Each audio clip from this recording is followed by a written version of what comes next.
Este episódio é baseado no caderno de estudos elaborado pelo professor Dr. Marcelo Lessa, idealizador e mentor do projeto ENAC Turbo. Olá, hoje a gente vai mergulhar em um dos temas, mais quentes e complexos para quem estuda para concursos de cartório. Estamos com o caderno 4 de Direito Administrativo e o assunto é um prato cheio para a FGV, hein? Responsabilidade civil e o processo administrativo disciplinar, o famoso PAD. Exatamente. É um tema fundamental. Pensa assim num cenário. Um erro grave acontece num cartório. Um documento é fraudado, um registro sai errado e causa um prejuízo milionário. A partir daí, um efeito dominó começa. Quem paga essa conta? Como é que o responsável é punido? São as perguntas de $1 milhão. Pois é, e são essas perguntas que o STF e a legislação buscaram responder. Nosso objetivo aqui é justamente transformar esse emaranhado de regras em conhecimento sólido, estratégico para a prova. Perfeito. Então vamos começar pelo ponto de ignição de tudo isso, que é o dano causado a um terceiro. Se uma pessoa tem seu imóvel vendido por fraude, por exemplo, o prejuízo é claro. O caminho natural, antigamente, seria processar o cartório ou o tabelião diretamente. Certo, mas isso mudou. Mudou completamente. E o marco dessa mudança, o ponto central de toda a discussão, é o tema 777 do STF. Essa decisão foi, assim, um verdadeiro divisor de águas. Um divisor de águas, é. Sim, antes dela, existia muita discussão, muita divergência. O STF veio e basicamente colocou ordem na casa. Estabeleceu uma tese que precisa estar na ponta da língua de qualquer candidato. E qual foi essa tese? O que ela diz em bom português? Em resumo, a decisão do STF foi a seguinte: se um ato do cartório causar dano a alguém, quem responde primeiro é o Estado. A responsabilidade do Estado é objetiva. Objetiva. O que isso quer dizer na prática? Significa que a vítima não precisa provar que o tabelião teve culpa ou intenção. Nada disso. Basta que ela prove que o ato do cartório existiu, que ela sofreu um dano e que uma coisa levou a outra, o nexo causal. É uma proteção imensa para o cidadão. Espera aí, isso é muito interessante. Então o Estado funciona como uma espécie de escudo para o cidadão? A pessoa lesada não precisa entrar numa briga judicial com um particular? Ela vai direto contra o poder público, que, em tese, tem mais capacidade de pagar a indenização. É uma garantia para a vítima, então. Exatamente. Essa é a primeira parte do que o professor Lessa chama de dupla garantia. A primeira para o cidadão, que tem um caminho mais seguro e direto para ser indenizado. Mas a segunda garantia é para o próprio delegatário, o notário ou o registrador. Como assim uma garantia para ele? Se o erro foi dele, onde é que está a garantia? Isso só vai acontecer num segundo momento. Ah! Depois que o Estado é condenado e paga a indenização, a tese do STF diz que ele tem o dever de entrar com uma ação de regresso contra o delegatário. Ah, agora entendi a mecânica. É um sistema de 2 etapas. Etapa 1, cidadão contra o Estado. Responsabilidade objetiva. Etapa 2, Estado contra o delegatário. E nessa segunda etapa, a responsabilidade é? Subjetiva. E essa é a palavra-chave. Na ação de regresso, o Estado vai ter que abrir a caixa preta da conduta do delegatário, sabe? Ele vai ter que produzir provas para demonstrar que o delegatário agiu com culpa ou dolo. Isso protege de ser responsabilizado de forma automática. Ele vai ter a chance de se defender plenamente. Essa distinção é crucial, porque muda completamente a estratégia. A prova que o cidadão precisa fazer é bem mais simples que a prova que o Estado precisa fazer depois. E imagino que para tudo isso existam prazos. Com certeza. E aqui temos mais um ponto de atenção para provas. Os prazos são diferentes. O cidadão lesado tem 5 anos para processar o Estado. 5 anos? Isso, 5 anos. Esse prazo vem do Decreto 29.010, de 32, que é a regra geral para as ações contra a fazenda pública. Ok, 5 anos para a vítima. E o Estado, depois de pagar a conta, quanto tempo ele tem para cobrar do delegatário? O prazo é menor, 3 anos, com base no Código Civil, que trata da reparação civil. Mas a grande pegadinha que a FGV pode explorar não é nem o prazo em si. E qual seria? É o início da contagem dele. O prazo de 3 anos começa a contar da condenação, do trânsito em julgado. De quando... Boa pergunta. Qual é a resposta? A jurisprudência mais refinada do STJ, e isso é algo muito bem destacado no material, aplica o princípio da actionata. A pretensão do Estado de ser ressarcido nasce quando? Quando seu patrimônio é efetivamente diminuído.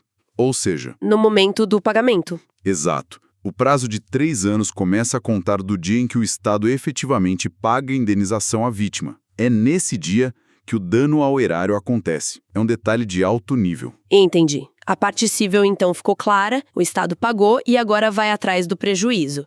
Mas a história não para aí, né? Um erro dessa magnitude deve gerar um tsunami administrativo. É aí que entra o tal do PAD. É exatamente aí. A responsabilidade cível de indenizar, ela caminha lado a lado com a responsabilidade administrativa, que é a de responder disciplinarmente perante o Poder Judiciário. Uma não exclui a outra. E como funciona esse regime disciplinar? Quais são as condutas que podem levar a uma punição? A cobrança de emolumentos. Ah, essa parte é importante. Muito. E aqui vale um alerta.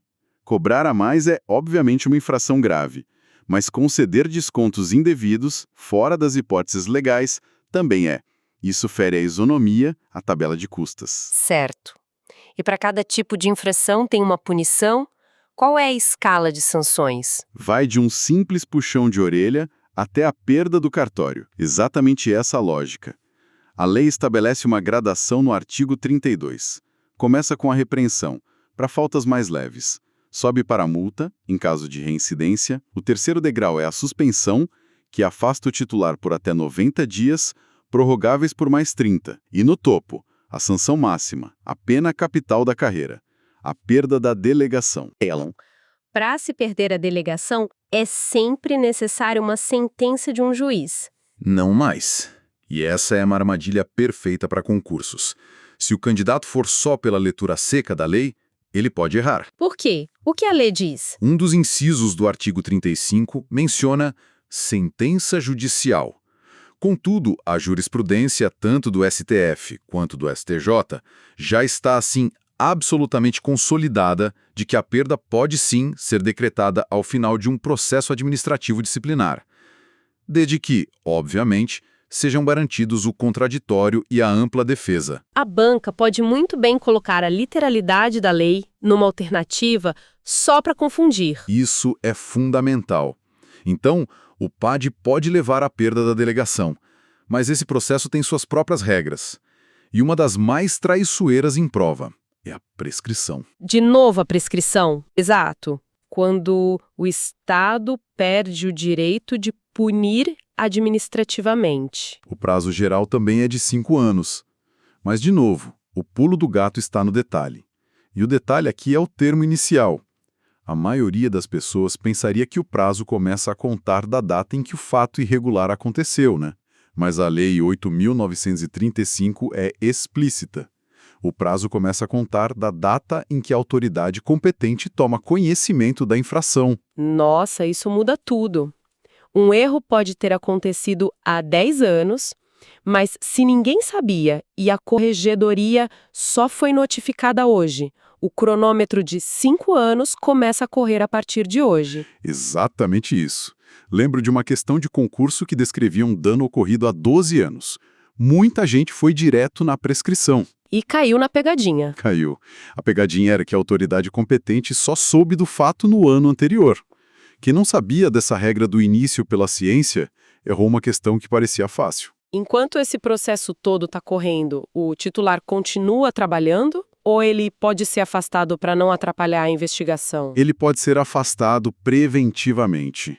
É importante frisar que isso não é uma punição, tá? É uma medida cautelar para garantir a lisura da apuração. Certo, uma medida cautelar e por quanto tempo? O prazo desse afastamento é de até 90 dias, podendo ser prorrogado por mais 30. Durante esse período, o juiz corregedor nomeia um interventor para tocar a serventia. E como fica a questão financeira? A renda do cartório vai para quem? A lei tem uma regra matemática bem específica para isso. A renda líquida é dividida ao meio. 50% vai para o interventor como remuneração. Os outros 50% são depositados numa conta judicial. E o que acontece com esse dinheiro depois? Ao final do processo, se o titular for absolvido, ele levanta todo esse valor depositado, com correção. Mas se ele for condenado à perda da delegação, esse dinheiro vai para o Estado. Uau! Certo, nós percorremos o caminho completo do erro, do dano, passando pela indenização até o processo disciplinar. Para amarrar tudo isso, vamos repassar os pontos-chave, aquele fichamento estratégico que não pode faltar na revisão final. Vamos lá. O primeiro pilar, a grande virada de chave, é o tema 777.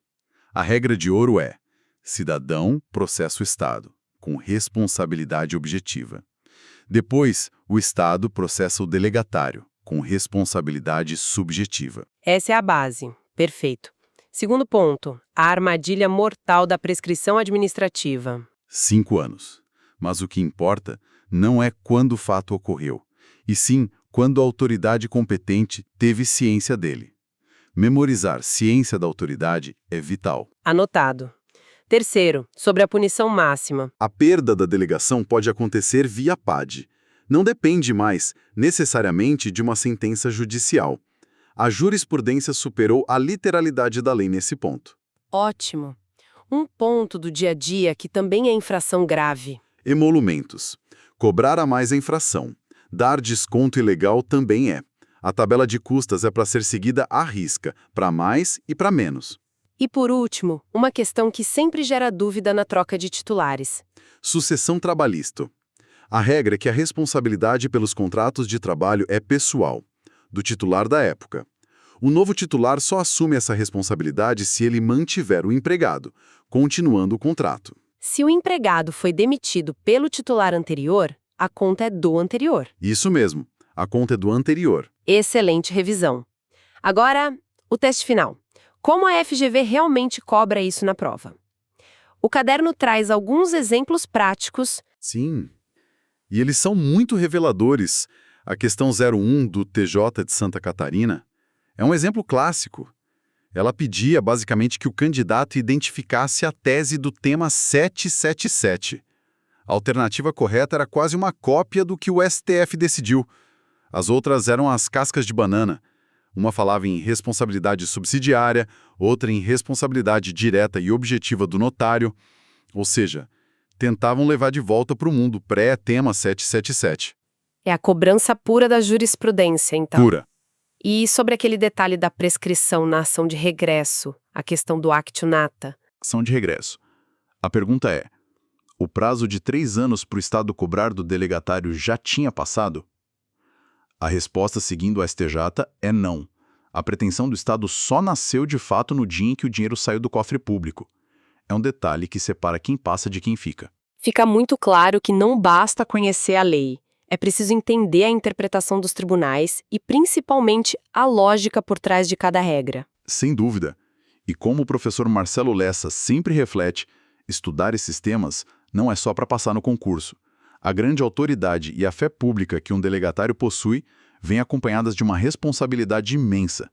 Entender esses mecanismos é se preparar para exercer a função com a excelência, a segurança jurídica e a retidão que a sociedade espera. Uma ótima reflexão, e para quem está nos ouvindo e nessa jornada de estudos, qual assunto dos próximos cadernos vocês gostariam que a gente analisasse aqui?